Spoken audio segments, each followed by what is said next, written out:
Salam dan selamat pagi. Terlebih dahulu saya ingin memperkenalkan diri saya, iaitu nama diberi Muhammad Izham bin Hisamuddin. Saya ingin membentangkan tajuk kumpulan kami, iaitu perkembangan awal pluralisme agama di Malaysia. Seperti kita tahu, ideologi pluralisme agama sangat berpengaruh di negara kita. Oleh itu, mari kita mengenal apa itu fahaman pluralisme. Kita mula dengan mengenal apa yang dimaksudkan dengan fahaman pluralisme. Slide menunjukkan pengertian yang membawa kepada maksud sebenar pluralisme, iaitu adalah pandangan fikiran dan keyakinan bahawa agama yang pelbagai dan berbeza itu mempunyai kesamaan dari segi ontologi, soteriologi dan epistemologi. Dengan erti kata lain, ia cuba mengembangkan bahawa semua agama dilihat sama rata dalam mengemukakan pendapat yang sebenar. Kita tengok ciri-ciri pluralisme, iaitu mempunyai satu gerakan yang terancang yang berlindung di bawah gerakan-gerakan seperti global ethics, human rights and interfaith dialogue atau dialogue of faith and civilization dialogue. Iaitu ia menanamkan bibit kekeliruan dan ketidakpastian dengan menggunakan moto yang kelihatan baik seperti one God, different ways, unity in diversity dan seakatannya.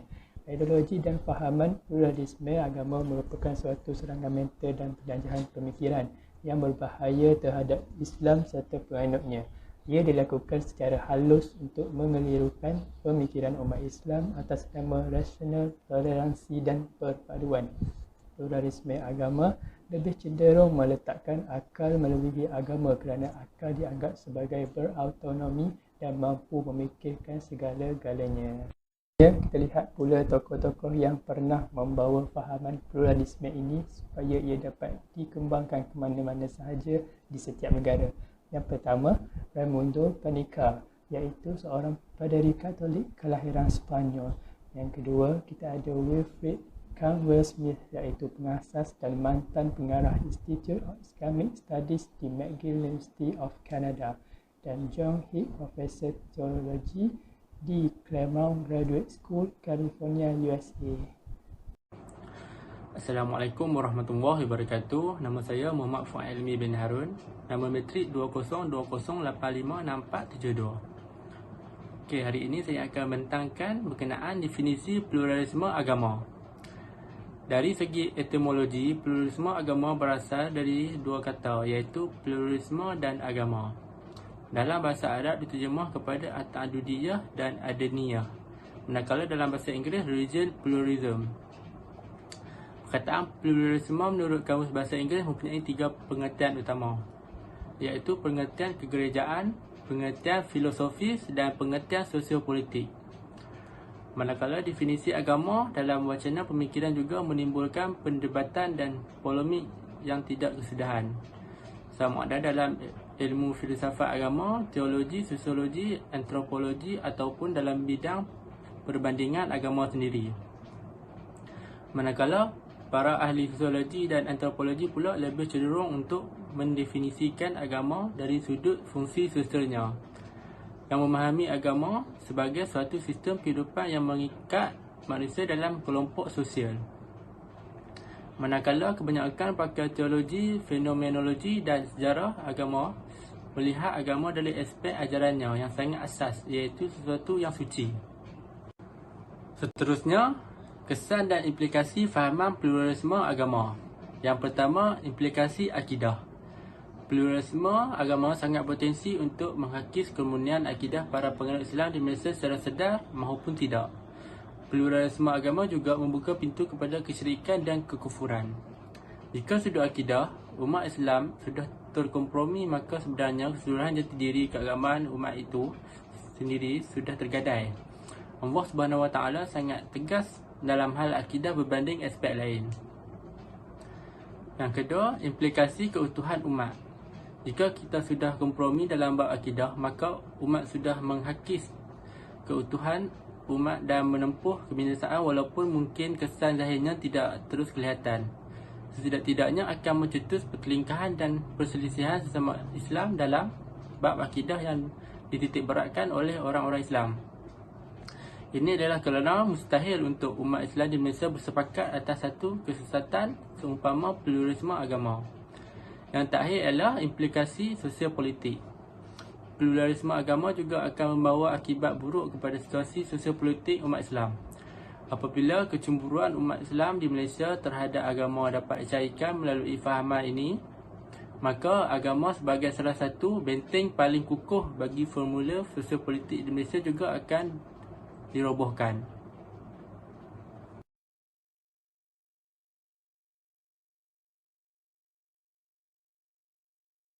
Assalamualaikum, nama saya Muhammad Afiq Asnan bin Aziz, nombor matrik 2020448772. Hari ini saya ingin membentangkan tentang faktor-faktor penyebaran pluralisme agama. Pertama, penyebaran pluralisme agama ini berlaku melalui buku-buku. Terdapat buku-buku mengenai liberalisme dan pluralisme agama yang telah diterbitkan sama ada oleh penerbit Indonesia atau Malaysia. Boleh didapati antaranya ialah penulisan Nasir Majid, Buddha Munawwarman dan beberapa tokoh lain lagi. Terdapat juga penulisan yang diharamkan penyebaran, antaranya ialah Refleksi Pembaharuan Pemikiran Islam 70 Tahun Harum Nasional, Fikah Perempuan, Fikah Lintas Agama, Membangun Masyarakat Eksekutif Pluralis dan lain-lain.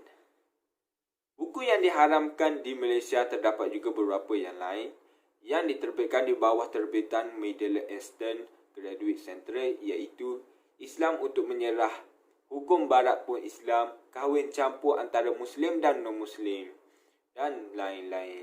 Itu antara faktor berlakunya pluralisme dalam agama ialah faktor kehidupan sosial tanpa batas sama ada secara langsung maupun secara tidak langsung juga menyumbang kepada alam penciptaan merentasi agama.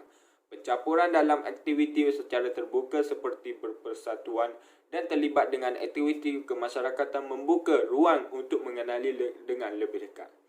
Penlibatan dengan pelbagai latar belakang agama dan jatina dalam memperjuangkan isu-isu tertentu dalam berpersatuan akan menjurus kepada pertemuan yang kerap sama ada dengan mesyuarat atau gerak kerja. Ini membuka ruang kepada pasangan yang berlatar belakangkan agama yang berbeza mengenali pasangan dengan lebih dekat. Maka ruang penciptaan akan mula berkembang dan agama sudah tidak menjadi ukuran dalam membuat pertimbangan. Sampai itu, tidak kurang juga yang terlibat dengan rakan sosial di alam cyber seperti Facebook, Twitter, Instagram dan sebagainya membuka jaringan yang lebih luas untuk berkomunikasi tanpa sempadan dengan sesiapa sahaja. Komunikasi di alam cyber ini memberi kesan besar kepada individu untuk mengenali pasangan masing-masing tanpa ada kawalan dan perhatian daripada sesiapa. Kurang juga yang terlibat dengan rakan sosial di alam cyber seperti Facebook, Twitter, Instagram dan sebagainya membuka jaringan yang lebih luas untuk berkomunikasi tanpa sempadan dengan sesiapa sahaja. Komunikasi di alam cyber ini memberi kesan besar kepada individu untuk mengenali pasangan masing-masing tanpa ada kawalan dan perhatian daripada sesiapa. Kesudahannya, ia akan menamatkan alam penciptaan di alam maya dengan ikatan perkahwinan yang tidak mengambil penting agama pasangan masing-masing. Juga dengan faktor wujudnya pluralisme dalam agama apabila pengaruh media sosial seperti rancangan hiburan, tayangan filem, artis dan penyanyi juga menyumbang kepada penciptaan merentasi agama. Minat kepada pelakon tertentu serta sering menjadi artis sebagai pujaan hidup bagi mereka yang meminati kepada golongan ini akan sentiasa mengikuti perkembangan hidup artis dan pelakon pujaan mereka. Maka gaya hidup artis dan pelakon pujaan mereka akan meresap secara tidak langsung dalam kehidupan. Sebagai contoh, perkahwinan campur di antara Shah Rukh Khan dan Madira mengikut ideologi pluralisme agama yang menganggap semua agama adalah sama akan menjadi contoh dan ikutan kepada para peminat ekstrim mereka. Dengan itu, sensitiviti terhadap agama sudah tiada dan mudah menerima atas dasar cinta tiada hubungan untuk menjadikan agama sebagai ukuran benar atau salah. Seterusnya, penyebaran melalui medium filem dapat dilihat dalam dua filem arahan Yasmin Ahmad iaitu Sepet dan Gubra. Dalam filem Sepet, unsur pluralisme agama yang timbul ialah wujudnya babak percintaan Dewi agama, manakala dalam Gubra wujudnya babak akhir yang mana wujudnya kisah munajat doa seorang bekas pelacur berganti dengan telekung. Susuli selepas itu watak sembahyang di gereja dan kemudiannya upacara sembahyang ditokong. Perkara ini juga turut dipersetujui oleh Faisal Terani yang mengatakan bahawa babak akhir ini ialah agenda interfaith ala Jokhik, yang mana mesej halusnya ialah untuk menunjukkan semua agama menawarkan kebenaran, keselamatan, kesejahteraan dan kasih sayang.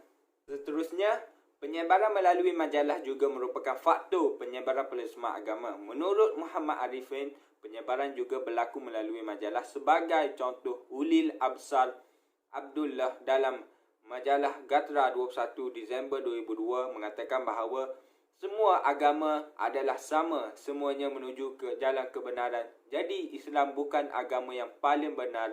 Manakala dalam majalah Kompas di bawah tajuk menyegarkan kembali pemahaman Islam, Ulil Absar menyatakan bahawa dengan tanpa rasa segan dan malu, saya mengatakan bahawa semua agama adalah tepat berada pada jalan seperti itu. Jalan panjang menuju yang maha besar. Semua agama dengan demikian adalah benar dengan variasi tingkat dan kadar kedalaman yang berbeza-beza dalam menghayati jalan keagamaan itu. Semua agama ada dalam satu keluarga besar yang sama, iaitu keluarga penciptaan jalan menuju kebenaran yang tak pernah ada penghujungnya. Selain itu, penyebaran melalui laman sesawang internet juga adalah faktor pluralisme agama. Medium internet merupakan medium terpantas dalam teknologi informasi dan komunikasi di era globalisasi ini. Masyarakat mudah untuk akses maklumat-maklumat melalui internet tanpa batas jarak, masa dan negara. Sepantas kilap sahaja, maklumat senang diperoleh melalui laman sesawang internet. Sesawang internet juga adalah faktor pluralisme agama. Medium internet merupakan medium terpantas dalam teknologi informasi dan komunikasi di era globalisasi ini. Masyarakat mudah untuk akses maklumat-maklumat melalui internet tanpa batas jarak, masa dan negara. Sepantas kilap sahaja, maklumat senang diperoleh melalui laman sesawang internet. Faktor seterusnya ialah melalui media televisyen. Penayangan filem-filem yang mempunyai unsur pluralisme agama juga memainkan peranan sedikit sebanyak dalam faktor penyebaran menurut Syarifah Khairiyah Syekh Abdul Bakar. Antaranya, filem-filem yang dikesan melalui unsur-unsur pluralisme agama antaranya ialah: yang pertama, The Life of P.I. My Name is Khan, Tanda Tanya, Sepek Gobra, Mu'alaf. Filem Sepek Gobra dan Mu'alaf merupakan filem arahan Allahyarham Yasmin Ahmad dari Malaysia. Filem ini telah menimbulkan polemik dalam masyarakat Malaysia daripada kalangan karyawan dan agamawan. Faisal Tarani dan Syarifah Khairiyah Syekh Abdul Bakar mengatakan bahawa dalam babak-babak filem Yasmin Ahmad ini mempunyai agenda ideologi sekularisme, liberalisme dan pluralisme yang tidak langsung ianya disembunyikan dalam babak-babak nilai-nilai kemanusiaan seperti kasih sayang, pemaaf, baik hati dan toleransi antara agama. Assalamualaikum warahmatullahi wabarakatuh. Nama saya Muhammad Amir Akmal Bihasan. Nombor matrik saya 2000-855-886. Saya ingin membentangkan golongan pluralisme di Malaysia.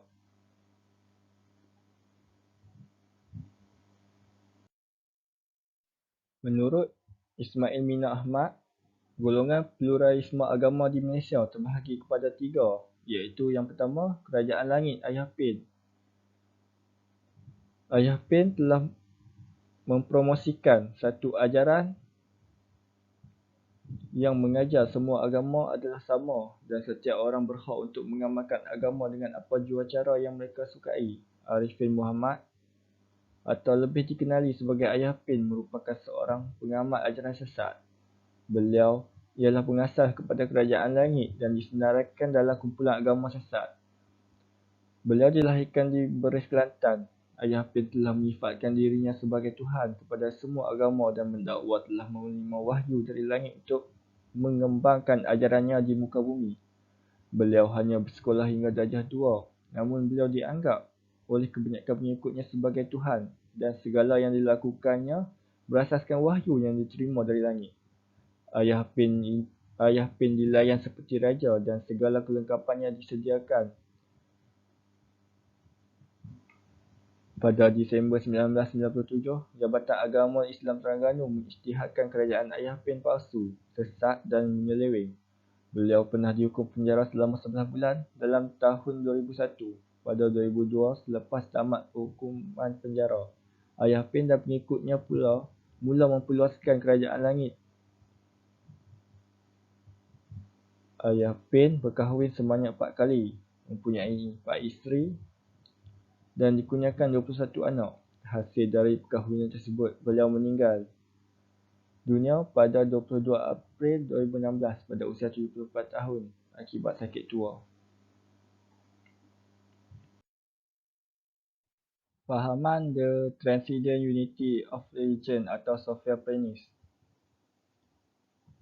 Ia merupakan golongan pluralisme yang kedua. Golongan ini menyatakan bahawa Tuhan berada di titik puncak, sementara semua agama mengalir ke bawah dari titik puncak tersebut. Demikian juga dalam waktu yang sama, semua agama naik dari bawah ke atas, yang akhirnya akan bertemu di titik puncak tersebut. Filsafat Prentis meyakini adanya kesatuan abadi yang universal yang bersandar pada dimensi esoteris agama-agama. Dimensi esoteris ini secara konseptual memiliki perbezaan dengan dimensi esoterik, di mana dimensi esoteris adalah dimensi batin yang bersifat spiritual. Dimensi esoterik adalah dimensi lahir agama-agama dalam bentuk ritual ataupun cabang-cabang lain yang bersifat sekunder dari agama-agama lain. Namun, era filsafat Prentis akhirnya bertenggelam di antara evolusi modernisasi pemikiran barat. Seterusnya, penganut mazhab John Hick. Golongan ini adalah mereka yang terpengaruh dengan pluralisme agama. Gagasan John Hick yang menganjurkan semua agama sama rata. John Hick adalah ahli teologi dan ahli falsafah Inggeris. Hick mempunyai pengalaman belajar dan tinggal bersama komuniti agama lain di kampung halamannya di Birmingham. Dari hidupnya, dia menyedari bahawa rahmat. Hick melihat abad-abad sebelumnya dalam hal keengganan gereja menghadapi perubahan teologi agama Kristian. Hick memanggil Tuhan bukan dengan nama Tuhan tetapi dengan nama The Real. Dia tidak mencari nama tetapi petunjuk. Dia berusaha mencari istilah untuk tidak menjelaskan apa yang ada di tengah, tetapi ada satu pusat walaupun manusia tidak tahu dengan jelas dan betul apa yang terkandung di dalamnya. Semua agama sama-sama berkesan atau tidak berkesan dalam membimbing dan mendorong pengikutnya untuk mengubah perjalanan hidup mereka dari mengingati diri sendiri menjadi mengingati yang lain. Mengenai nama Allah, Hick ingin menunjukkan banyak perbezaan dan saling melengkapi. Apabila banyak agama membahaskan makna yang lebih baik, jawapannya akan dijawab secara astrologi. Oleh itu, apa yang hanya dapat diketahui peta hari-hari terakhir tidak perlu mengganggu perjalanan. John Hick mengatakan bahawa kebenaran sebenarnya terletak di hadapan fenomena. Yesus adalah jalan untuk agama Kristian, tetapi Taurat untuk Islam. Melangkah lebih jauh semua agama. Tetapi Taurat adalah untuk orang Yahudi dan undang-undang Islam dasarkan teks Muhammad Al-Quran untuk orang Islam. Melangkah lebih jauh semua agama mengajarkan kebenaran dan keadilan. Itulah cara iman yang paling benar bagi semua yang beriman. Hick dipengaruhi oleh falsafah terkenal Immanuel Kant yang tidak memusatkan perhatian pada perkara-perkara yang besar seperti agama Kristian, Islam atau Yahudi. Kant lebih menumpukan pada teks dan tradisi kuno. Oleh itu, pemahaman lama Hick tentang Yesus adalah keselamatan satu-satunya diperbaharui dan menghasilkan dialog antara agama. Kesimpulan. Fahaman pluralisme agama adalah sebuah gagasan yang merupakan bahagian penting daripada pemikiran Islam liberal. Fahaman pluralisme agama juga pada mulanya merupakan sebuah wacana keagamaan yang muncul dalam sistem keagamaan barat. Namun dalam perkembangan selanjutnya, fahaman pluralisme agama ini telah menular masuk ke dunia Islam dan menjadi kontroversi berpanjangan dalam kajian keislaman kontemporari. Kenyataan ini tidak hanya terjadi di dunia Islam tetapi di Timur Tengah, melainkan juga sampai ke alam Melayu Nusantara. Di Nusantara, fahaman pluralisme agama dikembangkan oleh para pemikir liberal yang mendapat didikan daripada universiti barat dan juga Timur Tengah. Mereka mengembangkan sebuah pemikiran bahawa kepelbagaian agama adalah sebuah ketetapan Tuhan yang harus diterima dengan hati yang terbuka. Kesediaan mental dan menerima kemajukan ini sudah tentu akan memperkecilkan potensi pertikaian antara agama-agama yang berbeza. Lebih dari itu, fahaman pluralisme agama juga mengajarkan bahawa semua agama akan menjamin umatnya mencapai keselamatan selagi mereka benar-benar pasrah kepada Tuhan serta berbuat kebaikan. Kebenaran dan keselamatan bukanlah hak milik agama tertentu saja, melainkan milik semua agama yang berlaku secara universal. Fahaman pluralisme agama adalah antara gagasan yang paling kontroversi di kalangan pemikir Islam. Kerana persoalan tersebut menyentuh isu keyakinan agama yang sangat sensitif, pemikiran pluralisme agama boleh menyebabkan seseorang kehilangan identiti agama yang khusus.